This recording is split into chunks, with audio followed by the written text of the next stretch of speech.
Dagger, ¿en qué video estás trabajando ahora? Leí por ahí y es una buena forma de decirlo porque me hace sentir bien que digan trabajando y no simplemente con qué estás flasheando mierda ahora. Ese comentario te lo inventaste, Dagger. Chau, mirá, por otra vez. Dagger, qué grosso que sos, qué grande que tenés la pija y la verdad que sos medio pelotudo, chabón. Hay que ser honesto, hay que ser realista. La investigación la tengo terminada, lo que no tengo terminado es el guión del video. Pero de ese video vamos a hablar. ¿Qué video estoy hablando? Porque estoy como bailando alrededor del tópico. De tomar notas. Recuerdan que la semana pasada o la anterior hablamos de eso y les mencioné que tenía ganas de hacer un video sobre eso. De cómo tomar notas para estudiar y demás. Esta experiencia de tener que rayar algunas materias también me hizo apreciar más la técnica y la capacidad de tomar notas efectivamente y desarrollarla tal vez un poco más. Entonces me pareció buen tema para hablar de eso. A mí me gusta tomar otras cosas, pero me sirve. ¿En qué me regalé, boludo? ¿Qué video? El del Tuculi Bichoto, ¿no? ¿Cómo era? Pero bueno, el video de la semana siguiente va a ser sobre este tema, sobre el tema note-taking, tomar notas. Estas son mis notas sobre lo de tomar notas. Son mis notas de investigación, así por así decir, que es básicamente todo el crudo de la investigación y mi propia estructuración de lo que tuve que estudiar para hacer el video. Como siempre les voy a dejar todas las fuentes y toda la data, pero hoy quiero que hagamos algo parecido a lo que hicimos la otra vez con el tema del focus, que es tratar de hacer un poco más de ida y vuelta con ustedes sobre el tema y explicarlo más en detalle. En lugar de esperar a que salga el video y hacerlo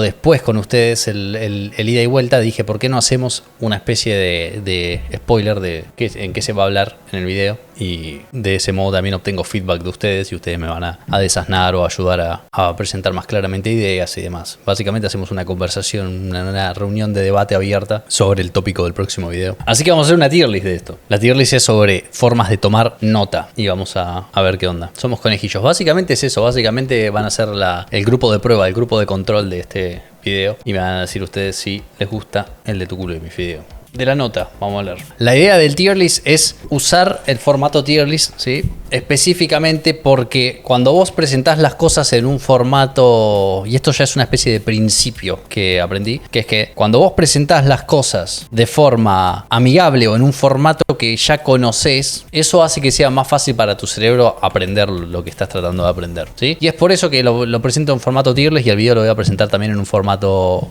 conocido, específicamente porque quiero que sirva como ejemplo de la primera cosa que tenés que tener en cuenta, que es que cuando vas a tomar nota, cuando vas a estudiar cualquier cosa, lo mejor que podés hacer es tratar de encararlo de alguna forma que a vos te sea familiar, porque cuando vos vas a estudiar cualquier cosa, hay una cosa ahí que sucede, que es que tu cerebro está intentando encajar ese conocimiento en el resto de tu conocimiento. Entonces es como que si vos lo agarrás al concepto y lo presentás en frío, por ejemplo, empezás a tratar de entender física cuántica de la nada, no vas a entender una goma, pero si de repente alguien te empieza a hablar de un gato en una caja o te empieza a hablar de una doble endija y unas cositas así pasando y te da alguna clase de visualización, alguna clase de analogía, alguna clase de acercamiento más intuitivo a algo que vos ya conocés y te lo explica en términos que vos ya conocés, automáticamente se vuelve como más accesible el conocimiento, ¿no? Entonces, el primer principio que tenés que tener en mente es, si está más cerca de mí, si lo puedo acercar más a mí, el conocimiento va a ser más fácil para mí aprenderlo y memorizarlo. Esto aplica, y ahora vamos a ir viendo por qué aplica tanto más a esto, pero aplica a los ejemplos que vos recibís y a los ejemplos que vos das cuando estás estudiando, ¿sí? Y esto ahora vamos a ver por qué es importante, pero cuando vos vas a buscar aprender algo, tratar de ejemplificarlo vos en términos de cosas que vos conocés, te lo va a hacer más fácil. Por ejemplo, si yo te quiero explicar, no sé, lo que estábamos mencionando hace un rato, estábamos hablando de inyección de dependencias, te quiero hablar de inyección de dependencia o inversión de control en programación. Los que no sepan de eso no se preocupen, es simplemente un concepto, pero básicamente una cosa es presentártelo como esta clase está en un container de dependencias y se inyecta así, y otra cosa es presentártelo de alguna forma que te sea más familiar. Por ejemplo, imagínate que esta es la dependencia y es una especie de falo gigante y yo te lo meto como una poronga en tus clases. Y lo que sucede es que la inyección de dependencias es básicamente como una serie de glory holes, ¿no? Y las dependencias son como pijas que pueden entrar en esos glory holes y vos, dependiendo de si querés que una clase reciba o no reciba una pija, pones la boca de esa clase en un glory hole y de repente el otro va y mete la pija donde corresponde y sin que tenga que haber mucha información de un lado o del otro, la dependencia es inyectada correspondientemente donde tiene que ir, ¿sí? El punto de acá es que hay una gran pared que separa ambos campos, no se conocen entre sí, no saben quiénes son, pero uno mete una pija y el otro se lleva un pijazo, ¿no? Entonces, ahora Ahora que te lo expliqué en términos de pijas y glory holes, probablemente te haya sido más intuitivo y accesible, y funciona la analogía precisamente porque hay una pared en el medio y te da esta idea de que hay una especie de encapsulamiento sucediendo, ¿no? No se tienen que conocer entre sí, no tienen que tener información entre sí, solamente saben que yo necesito una pija, yo tengo una verga, bueno, y ahí está. Es un poco ese el concepto. Profe, mi hijo está confundido. Vamos a hablar entonces de tomar notas, pero quería dejar ese principio fundamental y general que es como una cosa que quiero que te lleves, que es que cuando vos vayas a estudiar cualquier cosa, independientemente de lo que sea, si lo acercás un poquito más a algo que vos ya conocés, va a ser más fácil para vos entenderlo y memorizarlo. Igualmente, en algún punto tenés que ir a principios primeros. Lo mismo que como estábamos hablando de física cuántica, por ejemplo, yo no sé de física cuántica y capaz que te puedo explicar la doble endija o alguna otra boludez, pero no sé una mierda. ¿Por qué? Porque jamás me puse a derivar toda la matemática que se utiliza para saber esa mierda, ¿me entendés? Entonces, puedo hablar analógicamente de más o menos qué entiendo, qué sé yo, puedo hablar más o menos de qué entiendo que es la relatividad general, pero la teoría de la relatividad no la entiendo, boludo. Me pones en algún paper de Einstein y me cago encima, ¿me entendés? Entonces, obviamente, en algún punto tenés que hacer ese bajo ir a bajo nivel y entenderlo en principios primeros. Pero para acceder primero al conocimiento y entenderlo en un nivel más o menos superficial, pero accesible, es bueno ir por... Siempre digo endija, boludo, soy una verga. Siempre digo, desde hace años que vengo diciendo el mismo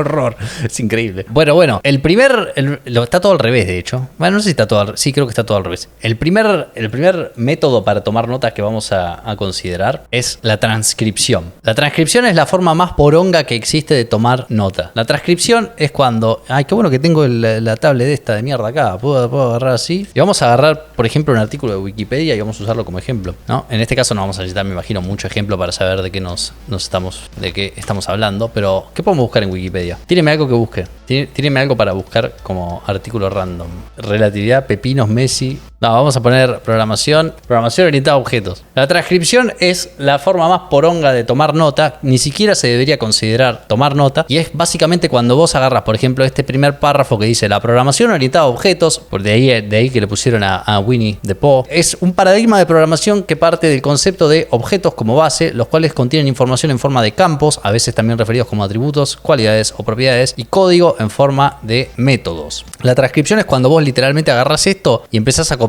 palabra por palabra. La programación orientada a objetos es un paradigma de programación, y literalmente copias palabra por palabra. Eso es transcribir verbatim o vergatim para los más golosos de la audiencia. Y también aplica cuando vos estás tomando nota y no transcribís, no transliterás literalmente toda la lectura o todo el texto, pero sí es como que tomás nota de esta forma. Hay gente que toma nota de esta forma, ¿sí? Hay gente que tal vez no transcribe todo, sobre todo cuando estás escuchando a un docente hablar, pero hay gente que va transcribiendo, digamos, parte por parte, como que engancha programación orientada a objetos, código en forma de métodos. Los objetos son capaces de interactuar y modificar valores contenidos en sus campos, y como que van anotando lo que pueden. Es igual de mierda, no lo hagan. No es transcribirlo con tus palabras, es transcribir sin procesar de lo que estoy hablando acá, que es literalmente copiar lo que estás, o partes de lo que estás leyendo. Eso es una puta verga. Para eso hay una categoría que se llama Sale LOL, ¿sí? Que existe, está acá, no sé por qué tiene el highlight distinto, pero está acá precisamente para resaltar que si vas a transcribir así a lo brainless, directamente ni transcribas porque es una puta mierda. Concéntrate en tratar de entender lo que estás escuchando. Si vos estás en la universidad y estás tomando nota y lo único que estás haciendo es, a medida que habla el profesor, estás tratando de la programación... Ay, la puta madre, miren esta caligrafía, la programación orientada... Y estás tratando de copiar palabra por palabra lo que mierda están diciendo, no lo hagas. Directamente no tomes nota y simplemente presta atención a lo que están diciendo, porque no estás ganando absolutamente nada. Che, ¿dónde está el cosito para acá? Es una verga. Memorizar y vomitar en la exposición. Es eso básicamente, y es una verga. Encima es físicamente imposible. Sí, la persona, en promedio, creo que una persona escribe en promedio más o menos 20 y pico a 30 y pico palabras. Creo que son 20 y pico palabras en promedio escrito a mano y 30 y pico escrito con un teclado. Y la persona, el speech promedio, la velocidad de speech promedio, creo que es 120 palabras por minuto, una cosa así. Así que no sirve para nada, no lo vas a lograr y además te va a distraer. De hecho, hay gente que dice que escribir, si vos vas a hacer esto es medio curioso como efecto. Si vos vas a tomar notas tratando de transcribir, básicamente, es preferible que lo hagas a mano a que lo hagas con una computadora, precisamente porque al hacerlo a mano sos más lento y esa dificultad adicional te va a hacer más propenso a tener que sintetizar o interactuar con el material para llegar a la velocidad del speech del docente. Pero no anotas todo literal. Sí, no,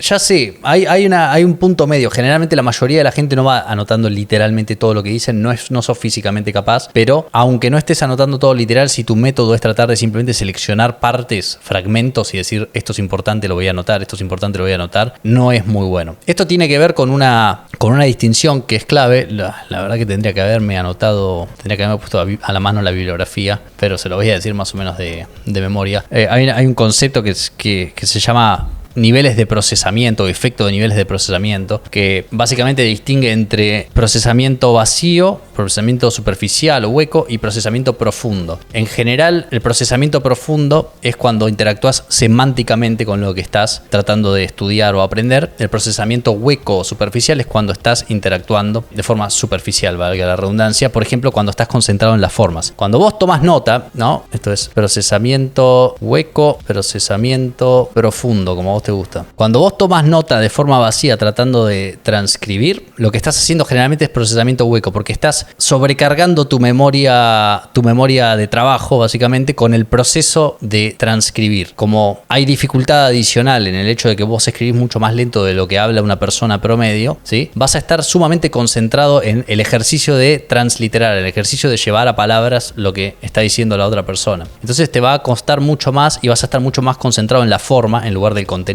Cuando vos haces procesamiento profundo es cuando de alguna forma interactúas con la semántica, con lo que significa lo que estás tratando de estudiar. Entonces, si yo te digo este párrafo, ¿no? Procesamiento hueco sería, por ejemplo, tratar de traducirlo, de agarrar una frase y otra frase y asumir más o menos que es importante. Procesamiento un poco más profundo sería de alguna forma entender qué significa esto para vos, de alguna forma transformarlo, de alguna forma incluso sumarizarlo, sintetizarlo y demás, ¿sí? Esa distinción entre procesamiento hueco y procesamiento profundo la deberías tener en cuenta porque es como el principio rector de la mayoría de las mejoras que vas a ver. Y por eso cuando se trata de tomar nota a lo tonto, tratando de transcribir, si lo vas a hacer a esto, hacelo a mano, porque la dificultad adicional de tener que transcribir siendo tan lento como somos escribiendo, va a hacer que por lo menos seas más propenso a tener que sintetizar lo que estás escuchando, y cuando sintetizás estás procesando un poco más profundamente. ¿Se entiende? Espero que sí. A esto de resaltar a lo hueco también lo voy a poner acá. Hay formas de resaltar que creo que son un poquito mejores, pero en mi experiencia cuando yo iba a la universidad, cuando estaba en filo sobre todo, la cantidad de gente que se gastaba resaltador tras resaltador y no aprendía una mierda era increíble. Así que yo lo pondría acá, lo de resaltar. No es muy distinto de transcribir. Yo creo que es un poquito superior, pero en general cuando vos reconoces algo, eso tiene menor impacto en tu memoria, tengo entendido, que cuando lo recuperás. O sea, hay una distinción entre reconocer y recuperar, y cuando vos resaltás estás incentivando el reconocimiento en lugar de la recuperación. Reconocer algo es, yo por ejemplo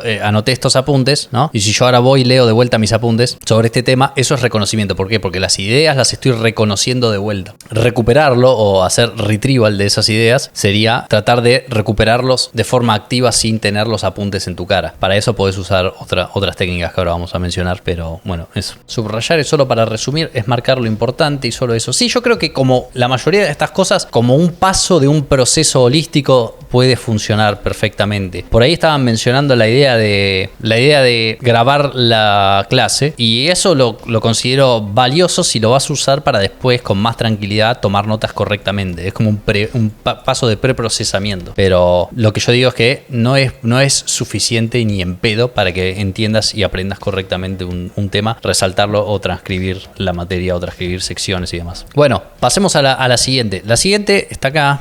Yo no sé si se pueden maximizar estas imágenes, porque las imágenes esas las creé con inteligencia artificial con mucho amor. Entonces me gustaría poder observarlas con mis ojos.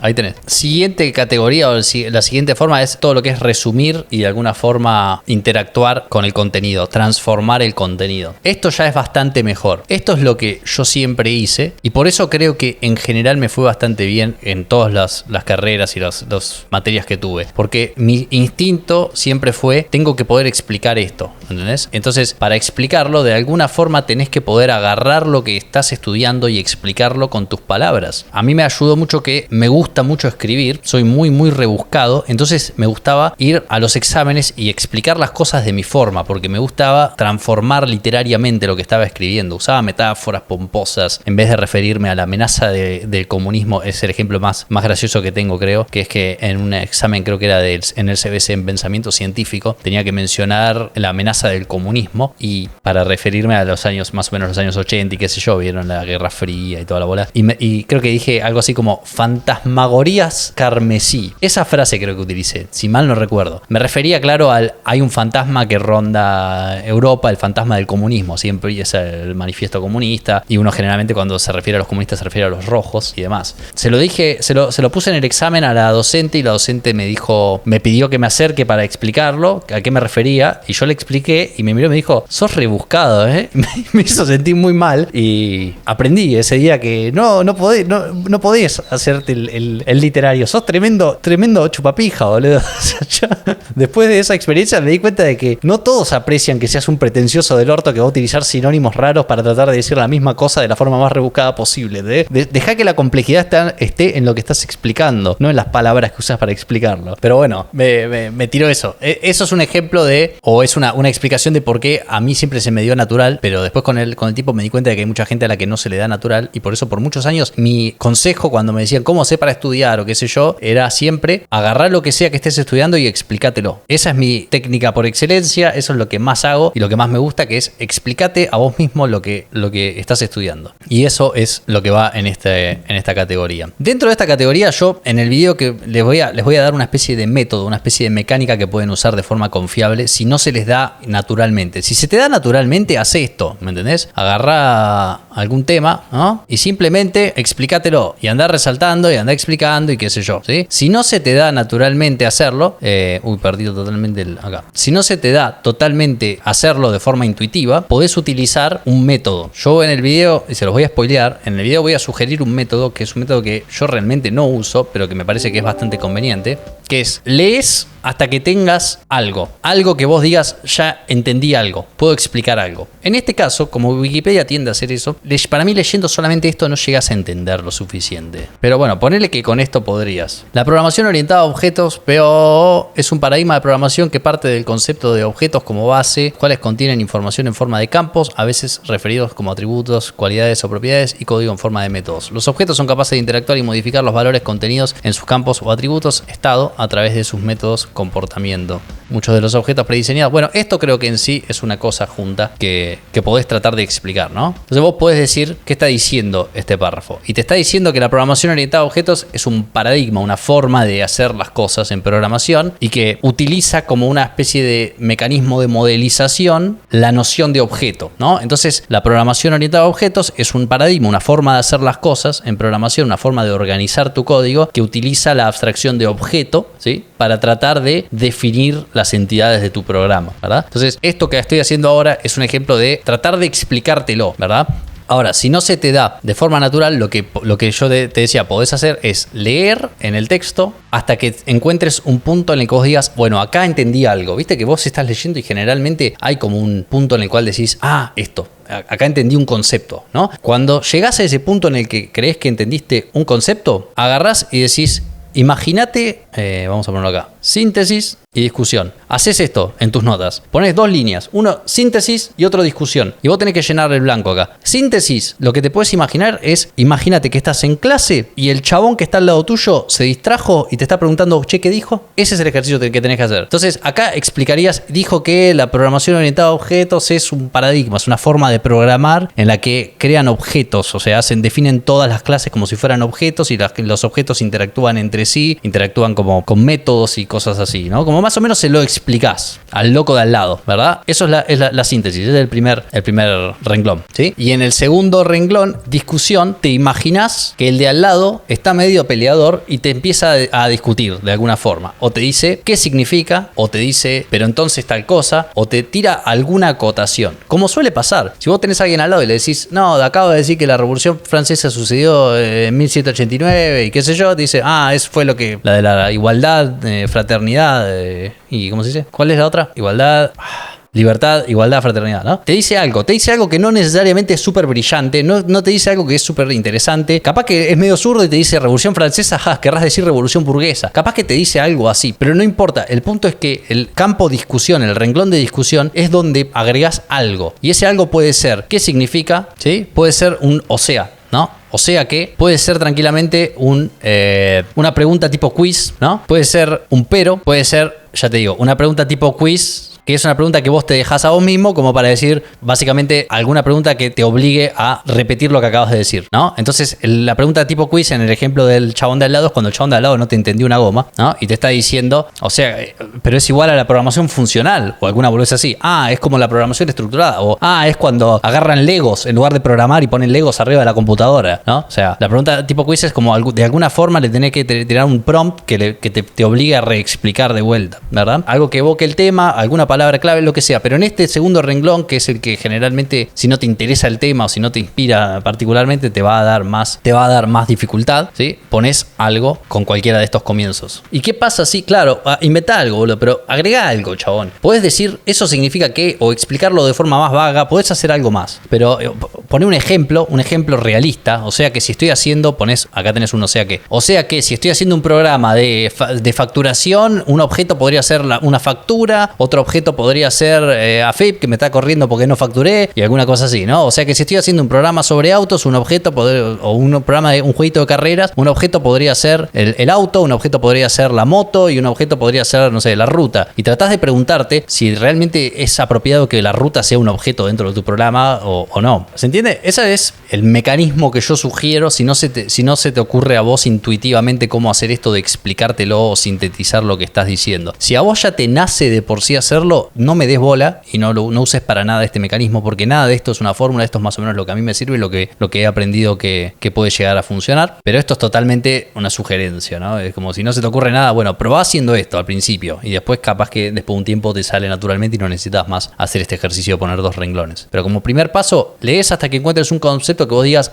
esto ya lo entendí, más o menos lo podría explicar si el de al lado me preguntase, lo explicás, lo sintetizás en una oración, ¿sí? Lo sintetizás cortito, podés parafrasear también, usar otras palabras para explicar lo mismo y qué sé yo, y después algún renglón de discusión en el cual expliques qué significa, o sea, qué tal cosa, pero qué pasa si, o la programación orientada a objetos es igual a la funcional, ¿por qué no? O qué sé yo, ¿no? O esa es buena, no la había pensado, ¿ves? Por esto está bueno hacer estas cosas en streams. Usar a ChatGPT como el chabón de al lado está bueno. Le podés decir a ChatGPT, podés crear un GPT al cual le digas, vos vas a ser el tipo de al lado y yo te voy a explicar algo, ¿no? Y cuando yo te lo explique me vas a obligar a explicártelo mejor, o me vas a tratar de desafiar, o algo así. Pero bueno, a esto todo lo que es transformar, podés usar una persona igual mejor. No, me parece que debe ser nuevo por acá no tenemos amigos. Pero todo esto, todo lo que es transformar lo que estás aprendiendo, todo esto que es involucrarte con lo que estás aprendiendo, todo esto que es sumarizar, interactuar, pensar qué significa, relacionar con algo que vos ya entendés, presentártelo en términos de algún ejemplo que vos te cierre, todo esto, te habrás dado cuenta, encaja dentro de lo que es procesamiento profundo. Por eso funciona, eso es lo que tenés que tener en cuenta. Y encaja también dentro de lo que te decía antes de aprender utilizando ejemplos o analogías o cosas que sean importantes para vos. Si no entendés lo que estás estudiando, no sirve. Bueno, si no entendés lo que estás estudiando, prestá más atención, concentrate. Ahí es otra área. Acá estamos hablando cuando más o menos podés entender lo que estás estudiando. Si no entendés, tal vez hay otros problemas que tienen que ver con necesitas una mejor fuente, necesitas un mejor docente, necesitas ir un poquito más atrás en el conocimiento porque no tenés las bases, lo que sea. Pero eso ya es otra cosa. ¿Cuál es la otra que quedó en Sale LOL? Lo de hacer highlight, lo de resaltar sin pensar. Quiero hacer la separación de resaltar sin pensar, porque creo que resaltar puede ser relativamente útil. Pero resaltar así a lo bruto, simplemente como uno hacía en la secundaria, que simplemente tratabas de...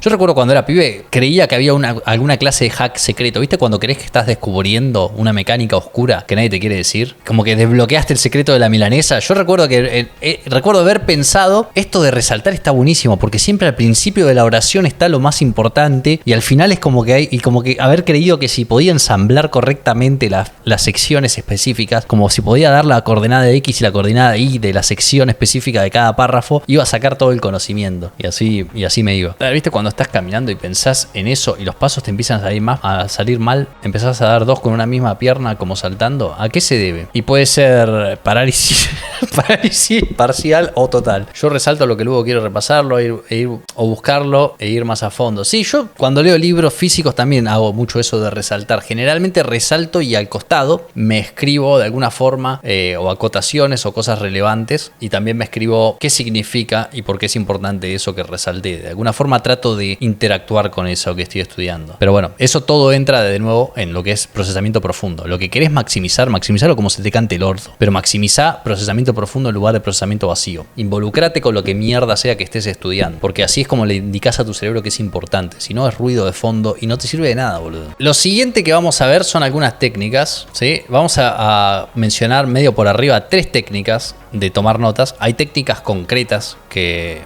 son tipo estándar, y voy a mencionar 3 simplemente porque creo que corresponden más o menos de cerca con 3 formas de estudiar. Pero esto ya es todo aprobás sí o sí, o tal vez banco. Probablemente aprobás sí o sí.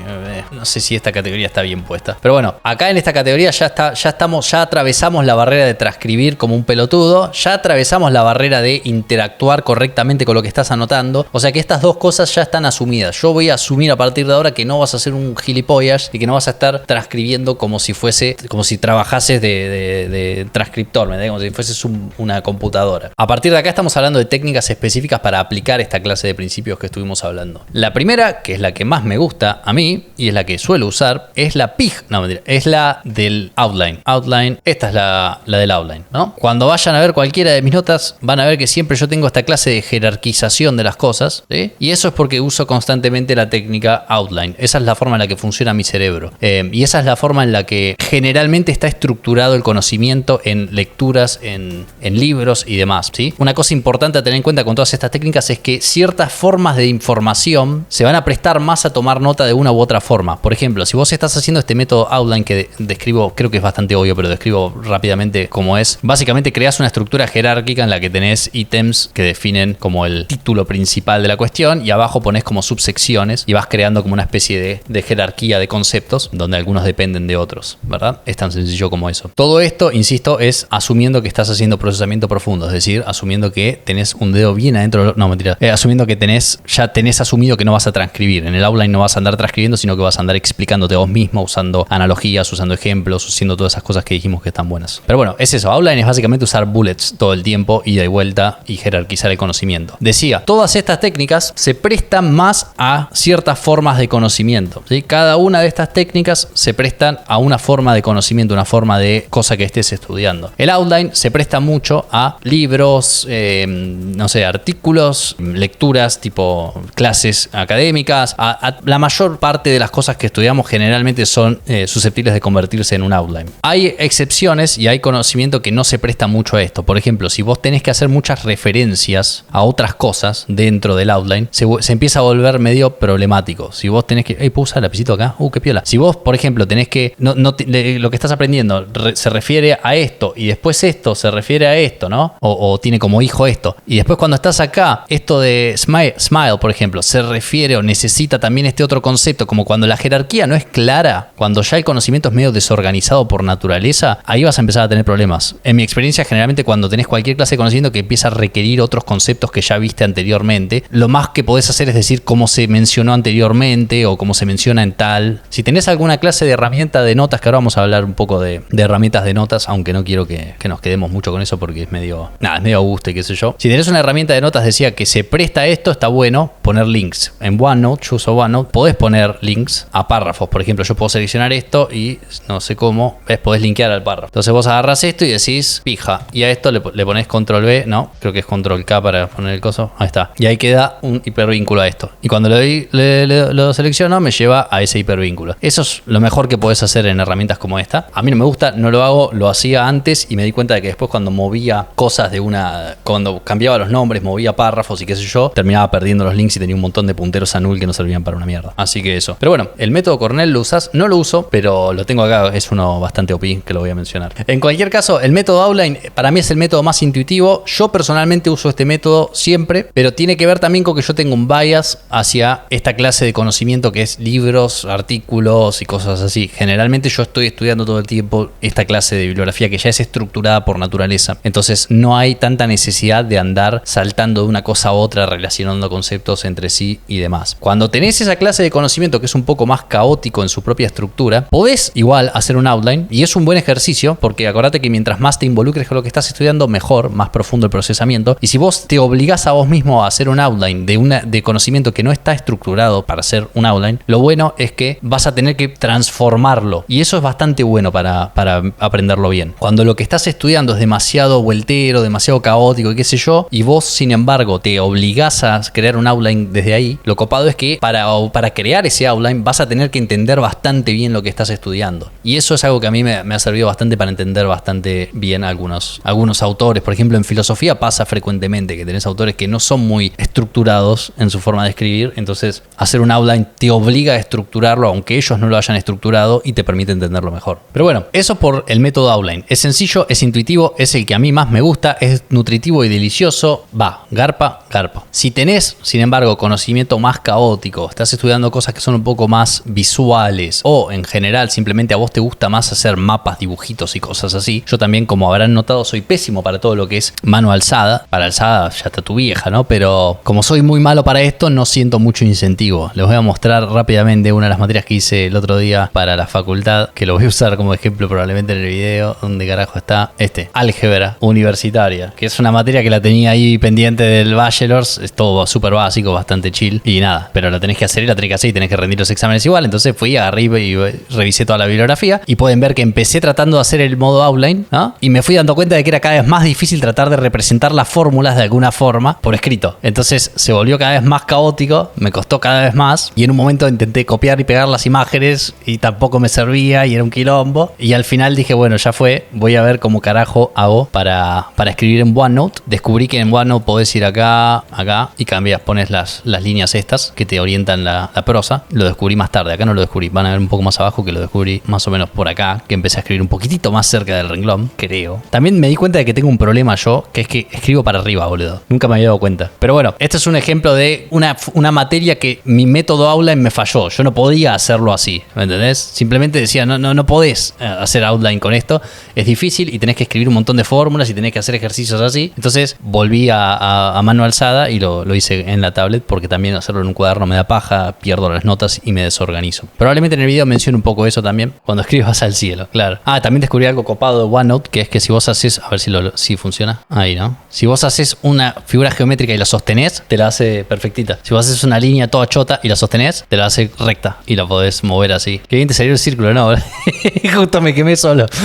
Pero bueno, eso. En OneNote no puedes hacer subpáginas per se, pero agarrás simplemente una página y la movés para la derecha y se convierte en una subpágina de lo que esté arriba. ¿Ves? Esta es la otra materia que hice estos días. Introducción a bases de datos relacionales. Esa sí pude hacerlo en modo outline. Pero bueno, eso. Esto es otro ejemplo que se me ocurrió didáctico para mostrarles que el outline está bueno y a mí en general me sirve, pero hay ciertas cosas que vas a estudiar que no te van a permitir hacer modo outline. Hasta ahí la cosa, ¿no? Hasta ahí modo outline entonces. Ya lo dije 80 veces y me cansé. Estoy en inglés el 20 patria. Y si querés aprender el inglés, tenés que pensar como ellos. Si un día viene Donald Trump, tenés que poder decirle Donald Trump, not war, peace. Salimos del método outline, era el más sencillo y les iba a decir como ejemplo de conocimiento un poco menos estructurado y más caótico, todo lo que es mind map y concept map. Son esos dos, son muy parecidos. Tenés otros métodos, ¿no? Pero hay uno que es mind mapping y otro que es concept mapping, ¿no? Que son mapas conceptuales. Yo los pongo en la misma categoría porque son más o menos lo mismo. Yo cuando los he intentado hacer siempre es más o menos lo mismo. Pero el mind mapping generalmente está más orientado a hacer brainstorming, ¿no? Entonces vos estás pensando en algo, estás pensando en alguna cosa y querés brainstormear un poco y decís, voy a hacer un outline de un mapa de este concepto y decís, estoy pensando en qué voy a estar pensando. Y en pija. Y de pija y pones alguna clase de relación de la pija con, no sé, con tu vieja, ¿no? Y así vas haciendo conexiones. Y dependiendo de tu técnica podés hacer que los arcos entre los nodos tengan alguna clase de significación. En el método de mapa conceptual, generalmente, por defecto, los nexos tienen alguna clase de relación, ¿no? Entonces, tu vieja y la pija, la relación sería le gusta, ¿no? Y acá, no sé, hay una flecha para indicar que... Ahí va. El mind mapping entonces es básicamente, no es básicamente, es parecido al concept mapping, pero está más orientado a cuando querés enfatizar más la creatividad, querés pensar sobre algo de forma más creativa y qué sé yo, que es básicamente vos en modo free flow relacionando conceptos. Lo podés usar para estudiar o tratar de entender lo que estás estudiando y lo que sea, pero es en general parecido a concept mapping. Mapa conceptual es lo que todos aprendimos a hacer en la escuela, creo, que es básicamente cuando agarrás y decís esto que estábamos diciendo recién, ¿no? Agarrás conceptos y los relacionás, y las relaciones generalmente tienen, vamos a poner acá Nico, por ejemplo. Nico quiere pija. Si quiere hija, ahí está. ¿Entendés? Vas relacionándolos y los vas relacionando de forma que de modo que cada nexo tenga alguna clase de causalidad. Las causalidades o justificaciones, ¿no? Cada uno de estos arcos sería como una especie de relación explicitada, ¿no? Entonces vos vas a conectar estas dos cosas, sí o sí tenés que decirme por qué se conectan los conceptos, ¿verdad? Podés hacer que el grafo sea dirigido o no dirigido. Yo generalmente cuando lo he hecho siempre es dirigido, o sea, hay una flechita que apunta en la dirección de la relación. Entonces Nico quiere pija, ¿no? Que no es lo mismo que la pija quiere a Nico. La pija realmente, no sé si lo quiere a Nico, es una cosa... Creo que es unidireccional esa relación. La pija simplemente está sintiendo el flow. Buen provecho, Nico. Sí, exactamente. Eso es mind mapping y concept mapping, o mapa conceptual, mapa mental y qué sé yo. Yo personalmente a este medio que lo pondría acá, no me parece que sea extremadamente sólido cuando se trata, o como herramienta única. Si lo vas a usar como herramienta única, para mí esto se queda un poco corto. Yo antes hacía, no sé si tengo a mano algún cuaderno, a ver. No, lamentablemente no. Tengo un cuaderno viejo, de cuando estaba estudiando la licenciatura en filosofía, que ven que acá hacía una especie de método raro, un híbrido ahí entre outline, hacía lo que decían ustedes de resaltar, ¿ves? Hacía una especie de outline, como que ponía corchetes y trataba de sintetizar las cosas. Pero sí recuerdo que lo del mapa conceptual generalmente me servía mucho cuando se trataba de tomar nota en el medio de las lecturas. Cuando estaba en la clase me servía para sintetizar. Pero después, sea lo que sea que estuviera tomando nota, esto era más notas en clase, creo, donde usaba mucha flechita y qué sé yo, simplemente porque no te da el tiempo para tomar nota. Después, cuando ya iba a estudiar la bibliografía en mi casa, era más así mi forma de estudiar. Literalmente escribía párrafos y párrafos acerca de la bibliografía y lo explicaba, y rara vez usaba jerarquización. Era una especie de outline, pero medio primitivo el que hacía, ¿no? Como que simplemente tomaba nota así, a lo guapo. Sí, eso es un ejemplo real histórico de cómo estudiaba en aquel entonces. Pero bueno, sí, estudiando épocas de zurrito, sí. Estudiando, creo que esto era historia de la filosofía antigua. Y esa letra árabe no se entendía una verga. No se entendía una puta verga. Todo el potencial para ser doctor. Sí, no se entendía una puta verga.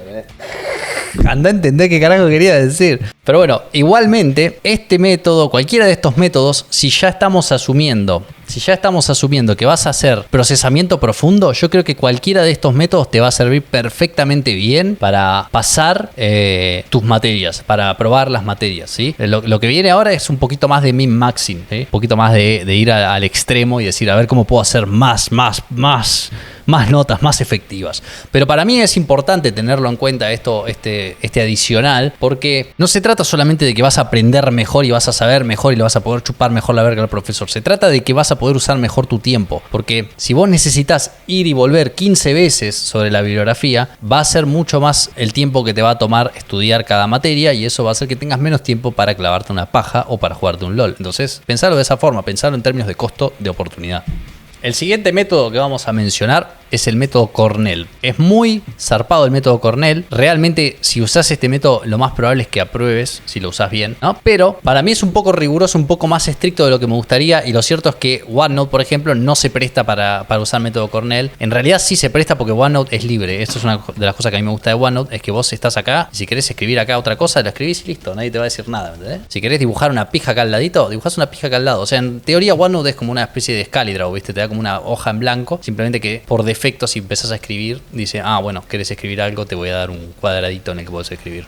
Como salgo de modo. Pero nada, nunca me pude adecuar al modo Cornell. Voy a explicar brevemente qué es el modo Cornell. A ver, debe estar acá, porque siempre está en todas las listas. No está acá, no está en esta lista. Esta lista es una mierda. Lo diseñó un chabón que trabajaba en Cornell, en la universidad. ¿Quién lo diría? Ahí está, acá tenés un buen sumario. El método Cornell generalmente lo que no en general, sino lo que hace estrictamente es darte un layout específico para tus notas, ¿sí? Entonces, Entonces, lo que te dice el método Cornell es que vos a la hoja para tomar notas la tenés que dividir en cierta estructura, ¿sí? La estructura está predefinida. Esta es la hoja, esto es un pito, míralo, ¿te gusta? Qué puto que sos. Esta es tu hoja, lo que dice el método Cornell es que vas a hacer una sección acá arriba de la hoja que va a ser el título, el title, ¿sí? Vas a hacer una sección acá más o menos del 30% de la hoja que van a ser los cues. Vas a hacer una sección acá a la derecha que es el restante que van a ser las notas y acá abajo con esta línea perfecta vas a poner un summary, un resumen, ¿sí? Entonces, fíjate que el método Cornell automáticamente y por defecto te está obligando a hacer lo que ya dijimos. Y te está obligando a hacer otra cosa que todavía no dijimos, pero que es muy importante y es para eso que sirve la sección de Q. Vamos a describir rápidamente qué va con estas secciones. Esto, te recuerdo, es un pito. Observalo. Cuando te sientas confundido, cuando te preocupes o no sepas bien de qué estamos hablando, esto es tu guía, esta es la antorcha. Entonces, acá obviamente pones el título, pones también metadata, ¿sí? Esto es como el header de tu archivo. Acá pones metadata como la materia, la fecha, el número de la hoja, lo que sea que necesites poner, lo pones acá. Es más, vamos a sacarle título, que me parece que es simplemente una subsección, y vamos a ponerle, es el meta, ¿sí? Es el metadata. La sección notes, la sección de las notas, es donde vas a escribir las notas puras y duras. Lo copado del método Cornell es que podés incluso usar otros métodos que ya definimos dentro de la sección notas, ¿sí? Podés usar, por ejemplo, el método outline acá dentro de las notas y tranquilamente podés tomar tus notas en esa estructura. Lo único que te dice el método Cornell es que tenés que hacer un trabajito adicional con el restante. La columna Q es para que vos te pongas la 10 y pongas preguntas o palabras claves. Entonces, en la columna Q lo que tenés que pensar es si yo tuviera que cosquillear lo que sea que hay en esta hoja, ¿no? Si yo tuviera que de alguna forma indicarme a mí, che, ¿de qué iba esta hoja? No explicarme, sino indicarme con una sola palabra, con una sola nota, con una sola expresión. ¿Qué usaría? Y si estás hablando, por ejemplo, de programación orientada a objetos, podés simplemente tirar una palabra clave como método. Y método es un cue que a vos te obliga a recuperar el conocimiento, ¿verdad? Entonces, claro, los hashtags son como los tags. Entonces, al dejarte una especie de indicio de qué va el tema, te está preparando ya para algo que vamos a hablar en un momento, que es el space repetition y active retrieval. Pero la idea es que en este costadito, quiero que se entienda, vas a poner básicamente o preguntas, como si te tuvieras que tomar examen, ¿no? ¿Te gusta la pija? Pero claro que no te va a gustar. O cues, palabras claves, tipo hashtags, que te triggeren el tema. Si no se te ocurre nada, pones simplemente preguntitas tipo examen. Si tuvieras que preguntarle a alguien de qué va esta hoja o tomar un examen rápido sobre las notas que tomaste acá, más o menos le tirás una preguntita, ¿ok? Y el summary, obviamente, esto sí es una síntesis de lo que mierda sea que hay en las notas. Entonces acá simplemente en una o dos oraciones, no más que eso, ¿sí? Te explicás de qué va esto, ¿ok?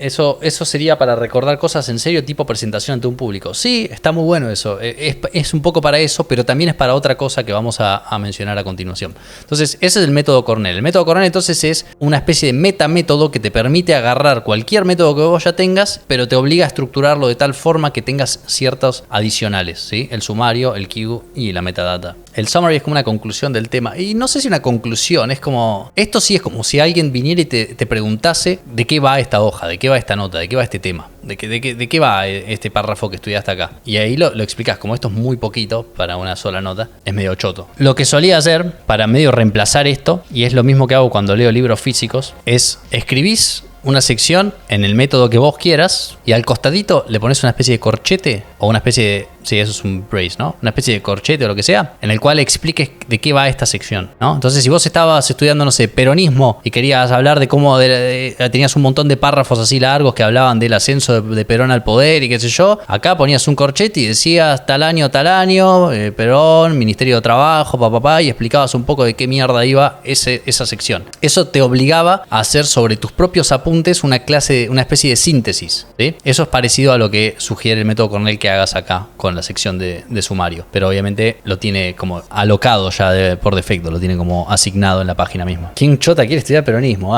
Bueno, créeme que en filo se estudia bastante. Peronismo es re interesante. Método Cornell, entonces, tapiola, es recontra god, es zarpado, es un poquito más exigente, un poquito más rígido, así que a mí no me gusta, yo no lo uso, pero por favor no se dejen llevar por mí y por mi opinión. También tiene que ver para mí con el hecho de que OneNote no se presta naturalmente al método Cornell, pero creo que es superior a lo que hago yo. Lo último que voy a mencionar, y esto no es una técnica particular de tomar notas, sino que es algo que sucede después. Cuando vos tomás notas, lo que estás haciendo son dos cosas, ¿sí? Cuando vos tomás tomas nota, estás encodeando y después tenés todo un proceso que es, podríamos decir, consolidación. Consolidating, ¿no? La consolidación de lo que aprendiste sucede después de que lo encodeás. La calidad con la cual vos encodeás el conocimiento, es decir, con la cual vos agarrás esa mierda que estás aprendiendo y la transformás de alguna forma y la metés en tu cerebrito. Esto es tu cerebrito, ¿sí? Esto, te recuerdo, es un pito, esto es tu cerebro. Esto es el encoding. Ahora, consolidar lo que aprendiste, ¿sí? Es hacer que ese conocimiento sea duradero, fiable y que se integre correctamente en tu cerebro. Eso es un proceso que empieza con encodearlo, pero sigue después. Por ejemplo, sigue después cuando estás durmiendo. Cuando vos te vas a dormir, hay una cosa que se llama, creo que repetición del hipocampo, no sé cómo mierda se llama, pero hay varios procesos que hacen que tu cerebro esté como repitiendo lo que viste, lo que aprendiste y lo que experimentaste durante el día y tratando de ver si vale la pena o no vale la pena moverlo a la memoria de largo plazo y qué sé yo. No voy a fingir que entiendo la neurociencia, ni mucho menos. Obviamente no entiendo una verga, pero sí tengo entendido, por gente que sabe más que yo, que hay un proceso entre pasivo y activo de consolidación de lo que sea que hayas estudiado, que es tanto o más importante que el encoding. Para eso, una forma bastante útil de mejorar la retención y demás es algo que se llama Space Repetition. Space Repetition es básicamente agarrar lo que mierda sea que hayas estudiado en un momento, dejás que pase un poquitito de tiempo y lo volvés a reactivar, volvés a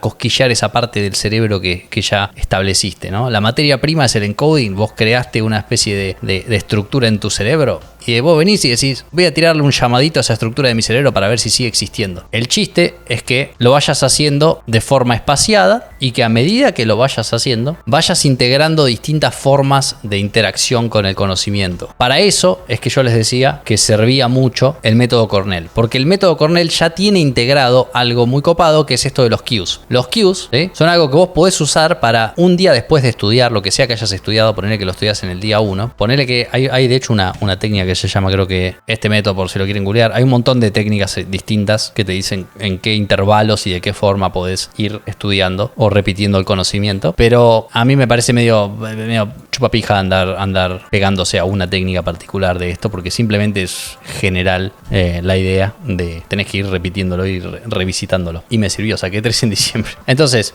el punto que quiero que te lleves de todo lo que es Space Repetition, que es esto, que lo podés implementar con 2, 3, 5, 7, lo que sea, es que lo que sea que estés aprendiendo lo tenés que revisitar a lo largo del tiempo. Entonces vos estudias algo y después lo revisitas. Cuando lo revisites, acordate de otro principio que mencionamos antes, que es que, ¿qué mencionamos como principio? Mencionamos que reconocimiento era peor que active recall. O sea, leer de vuelta tus notas es peor que preguntarte a vos mismo de qué era que iba este párrafo sobre, no sé, métodos, y tener que ir a buscar el conocimiento. El trabajo de tener que ir a buscar el conocimiento le está indicando a tu cerebro, che, esto es importante, le debería dar bola, debería convertirlo en parte de la memoria permanente o de largo plazo o lo que sea, ¿sí? Entonces, cuando vos vas a recuperar el conocimiento, anda a buscarlo, pero no mediante releer las notas. Eso es algo que yo hacía mucho cuando estaba en la facultad, que era releía una y otra vez mis apuntes y sentía que reconocía cuando estaba leyendo. Sí, tengo 2 perros. Sentía que reconocía cuando estaba leyendo, pero no es como que lo volví a aprender.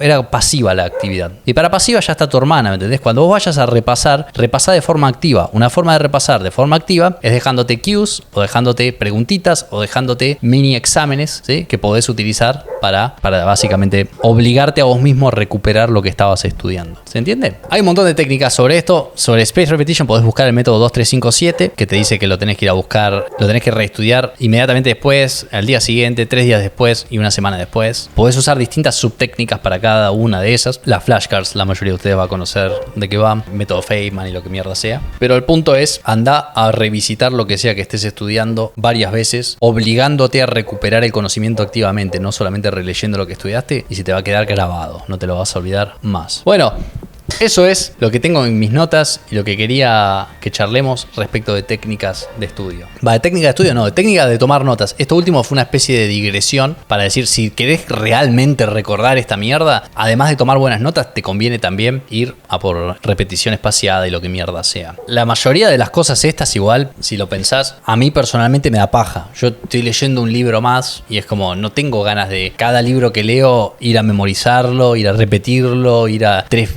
revisitar el concepto dentro de una semana, dentro de 3 días, dentro de... Me chupa un huevo. O sea, llega un punto en el cual decís, ¿para qué mierda quiero memorizar tan profundamente esta pieza de conocimiento? Creo que deberíamos ser relativamente estratégicos para eso. Lo mismo con las materias de la universidad.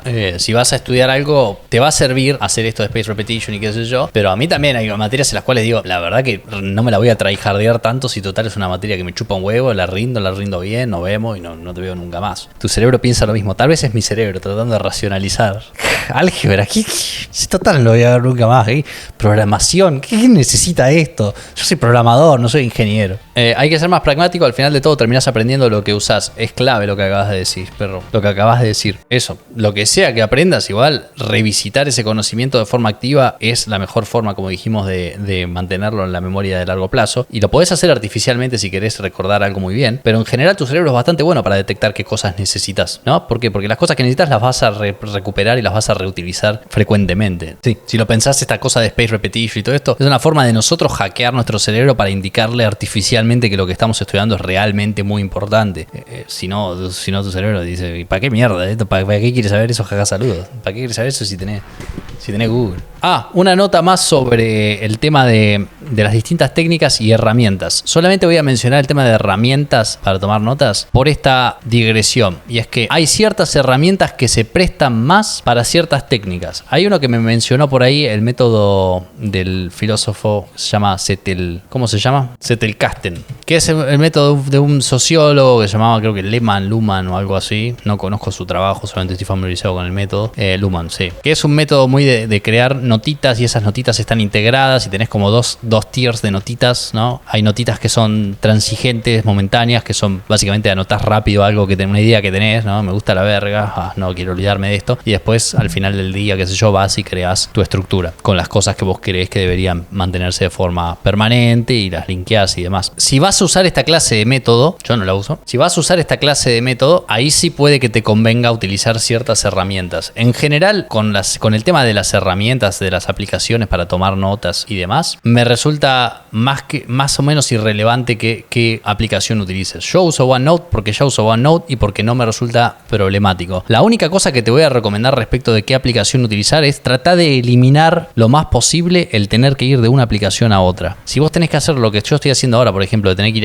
a Excalibur y volver a OneNote y volver a Excalibur y lo tenés que hacer constantemente a eso, esa clase de overhead, de switchar de una aplicación a otra puede ser detrimental en la calidad de tu estudio, no solo porque estás switchando entre distintas tareas, que como dijimos en ocasiones anteriores es bastante malo para concentrarse, sino porque también, hace que tiendas a ser más propenso a anotar menos, ¿verdad? Qué forma complicada de decirlo. Hace que seas más proclive a anotar menos, no. Hace que anotes menos, o sea, te da más paja. Entonces, eso, trata de buscar una herramienta que supla todas tus necesidades o que esté lo más cerca posible, pero trata de no caer en el infierno de las aplicaciones de tomar notas, porque hay decenas. GoodNotes es una, OneNote es otra, Obsidian es otra, hay un montón y vas a estar toda la vida buscando aplicaciones y switchando de una aplicación a otra. Agarra una y a menos que la herramienta que estás usando sea definitivamente un obstáculo muy heavy para lo que estás usando como técnica, no cambies al pedo porque vale verga, vas a perder un montón de tiempo.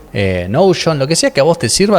Yo intenté pasar a Notion, intenté pasar a Obsidian o a Evernote y demás, probé varias y nada, mi favorita sigue siendo la pija, pero en cuanto a aplicaciones de tomar notas, OneNote sigue siendo para mí la que más me cumple y no me parece que sea tan deficiente como para justificar perder tiempo con una herramienta más. Dicho eso último, si vas a usar algo, por ejemplo, como este método Zettelkasten, o si vas a utilizar alguna cosa tipo mucho Outline y qué sé yo, puede que te convenga buscar alguna aplicación que se preste más, ¿no? Si vas a usar más cosas orientadas a nodos o a conexiones o a grafos. Creo que hay una aplicación que se llama Hypernotes, que es un ejemplo de una aplicación más especializada a Zettelkasten, ¿no? Hace más o menos lo mismo que hace Obsidian, igual de grafos y qué sé yo, linkea bidireccionalmente, pero tiene como una filosofía atrás y lo que mierda sea, que aplica más que nada si tenés en mente utilizar esta clase de técnica. Si no la vas a utilizar y tenés cualquier aplicación que vos ya uses, seguí usando esa hasta que la aplicación que estés usando se vuelva una verga. Bloc de notas. Google Docs también, lo que pinte. Uso Word con un formato de informe. bien. Está bueno porque te deja... OneNote tiene gráfico de enlaces, Obsidian es genial, sí, qué sé yo. Para mí es una verga, yo también uso OneNote. Lápiz y papel, también lápiz y papel. Mi problema con el lápiz y papel es que simplemente es difícil organizar, archivar, mantener las notas disponibles. Tengo decenas de cuadernitos así de mierda donde anotaba antes y después me pasó que, sobre todo por cosas que escribía de literatura, no necesariamente de notas de la universidad que están ahí, no las voy a transcribir, pero tuve una mala experiencia de que perdí un montón de cosas que había escrito cuando era pibe, que eran todas una mierda, pero igual yo tenía cierto attachment emocional y nada, a partir de ahí empecé siempre a escribir en compu. Pero hay gente que hace eso, que lleva un cuaderno y anota en un cuaderno y después de última lo transcribe cuando quiere ponerlo de forma permanente. Sublime Text. Hay gente que todavía usa Sublime Text. Yo uso lápiz y papel y a limpio lo paso a OneNote. Bueno, esa es un buen ejemplo de usar a tu favor la fricción entre herramientas, ¿no? Es lo que decíamos recién. Hay gente que usa lápiz y papel y después lo pasa a limpio. Y cuando lo pasas a limpio está bueno tratar de transformarlo de alguna forma, interactuar de alguna forma y clarificar lo que quisiste decir, expandir y demás. De vuelta, eso es procesamiento profundo. Todo lo que sea procesamiento profundo va a hacer que aprendas mejor y que entiendas mejor. Los profes se quedaron pegados en Sublime, ¿sí? Los profes tratando de ser los cancheros. No, chicos, acá ya lo usamos Notepad++,